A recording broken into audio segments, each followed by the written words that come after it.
जानता है कि if we want to achieve any goal तो हमारी विल पावर स्ट्रांग होनी चाहिए, चाहे वो स्टडी से रिलेटेड चीज़ हो, चाहे करियर से रिलेटेड चीज़ हो, एंड चाहे वो हेल्थ से रिलेटेड एक्सरसाइज की चीज़ हो, चाहे वो डाइट से रिलेटेड चीज़ हो। Nowadays we all know कि एक्सरसाइज का पार्ट जो रोल होता है वो होता है only 20%, main it's all about diet.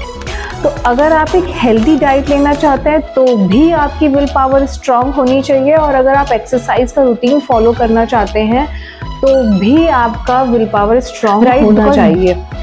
जब आप एक जर्नी पे होते हैं, आपको कुछ अचीव करना है, तो बहुत सारे मोमेंट्स ऐसे आते हैं कि जब आप बहुत पार्टीज़ में जाएंगे या कोई सोशल गैदरिंग होगी और बहुत यमी खाना बनता है, और कुछ लोगों की लाइफ में इसकी फ्रिक्वेंसी बहुत ज़्यादा होती है, तो आपके अंदर वो कंट्रोल होना चाहिए, वो विल पावर होनी चाहिए। So many occasions and reason जब आपको ये लगेगा यार आज तो स्किप कर देती हूँ, आज रहने देती हूँ, कल कर देती हूँ, but you have to push yourself. आपकी विल पावर स्ट्रांग होनी चाहिए कि नहीं, मैंने 15 डेज टारगेट लिया है तो I have to do it, I have to achieve it, right. Now let's talk about कि ये हमें ये पता चल गया है कि विल पावर तो स्ट्रांग होनी चाहिए, बट हम वो कैसे कर सकते हैं विल पावर स्ट्रांग। तो छोटी छोटी चीज़ें करके हम अपनी विल पावर स्ट्रांग कर सकते हैं।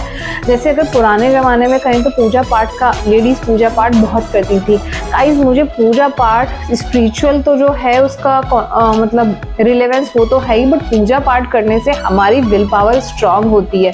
जब हम फास्टिंग करते हैं तो हम पूरे दिन खुद को कंट्रोल करके रखते हैं, और इससे हमारे ब्रेन को सिग्नल मिलता है कि yes I can do this, and if I can do this I can do that also, right. Along with that fasting आप ये सोच सकते हैं कि हाँ आज मैं पूरे दिन चुप रहने वाली हूँ, या आज मैं पूरे दिन डिजिटल डिटॉक्स करने वाली हूँ, या आप ये सोच सकते हैं कि आज के दिन मैं इतने आवर्स एक बुक ये फिनिश करूँगी, इसका इतना पार्ट फिनिश करूँगी। या आप अपनी विल पावर के स्ट्रॉन्ग करने के लिए कुछ पार्ट उठा सकते हैं कि आज मैं 100 टाइम्स या 108 टाइम्स हनुमान चालीसा करूँगी या इतने जाप करूँगी। तो जब हम गाइस छोटे छोटे ये टास्क अचीव करते हैं, राइट, तो हमको खुद में सेल्फ कॉन्फिडेंस आता है, और हमें ये लगता है कि हाँ ब्रेन हमारे ब्रेन को ये सिग्नल पहुंचते हैं कि हम ये काम कर सकते हैं, और अगर ये कर सकते हैं तो कुछ और भी कर सकते हैं, right?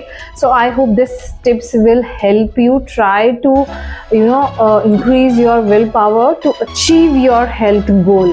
And under the category of health there are two important things: diet and exercise.